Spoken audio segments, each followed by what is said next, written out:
Hello friends, how are you doing? Day 134 on this beautiful sunny afternoon, about 3:30 in Vancouver, British Columbia. Wow. Weather's warming up. So grateful to be living in Vancouver as the weather gets nicer. And so actually I didn't notice, but I'll just show you. From where I live, I can actually see some snow-capped mountains. I'm like, oh my gosh, it's beautiful.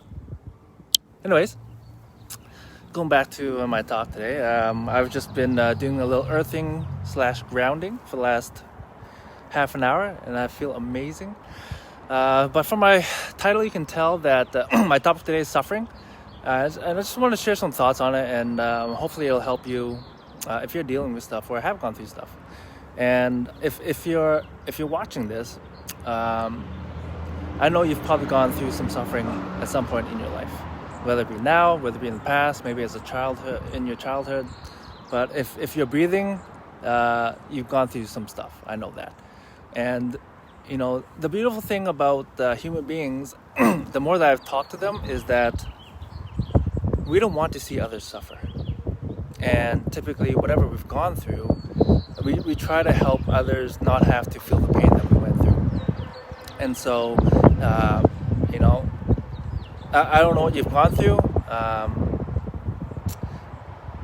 because everyone's situation is different. I don't know, maybe it's physical, emotional, sexual abuse, maybe you went through a divorce, maybe you were bullied, I don't know. But whatever situations you've gone through, you know, I'm sorry that it happened to you. But you know what? Life isn't fair sometimes. And, you know, what you went through or happened to you may not have been your fault. However, it is 100% your responsibility to do the healing, though. And, you know, I'm not saying it's easy, and I'm not going to really cover what you need to do to get over whatever traumas you've gone through, but I do believe that there are resources and there are people out there that have gone through something similar to yourself.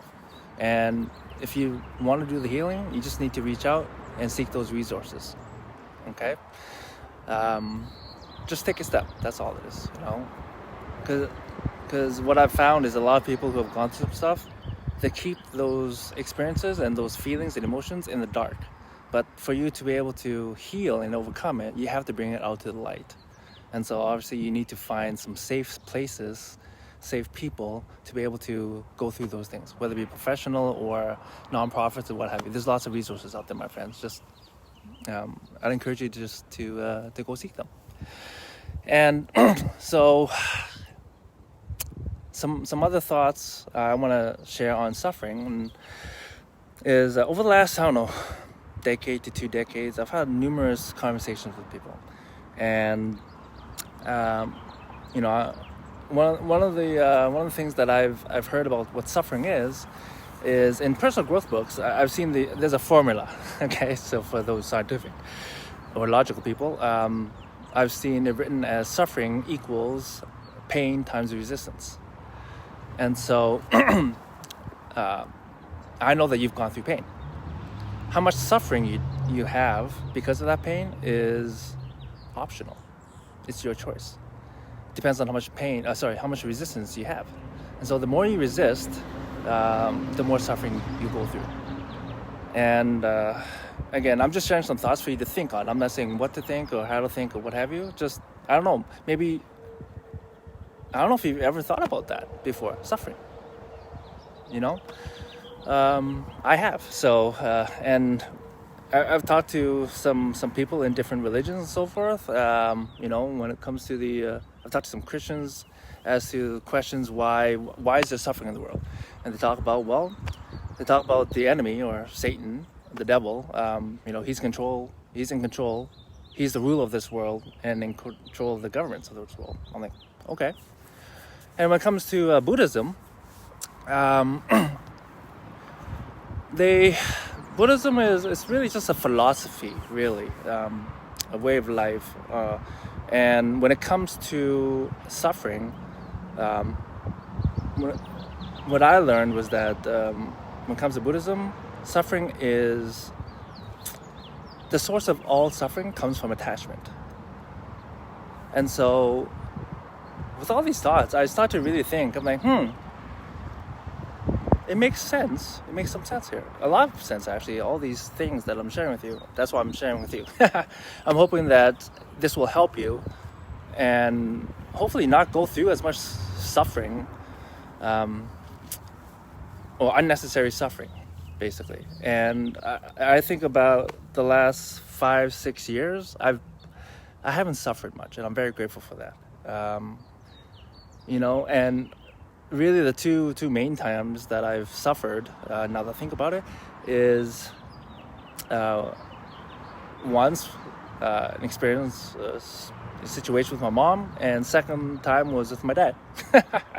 So when I go back to it, well, both times I resisted. There was some resistance. And then also both times, obviously there's an attachment, right? I love my parents. I deeply care about what they think and how they feel. And so because of that, I know the source of my suffering, and at the same time, I chose not to resist. And once I chose not to resist, I stopped suffering, and also to reflect and just think about why am I suffering, and understanding my attachments to them. And so, I'm not telling you how to live your life or how to go through this thing. I'm just sharing some things that help me, that hopefully will help you. And I know this is a deep topic, but I think it'll help you. So that's really all I want to share on that subject for today. I hope you're all doing amazing, and if that helped you in any way, please throw it in the comments, and enjoy the rest of your week. I love you all.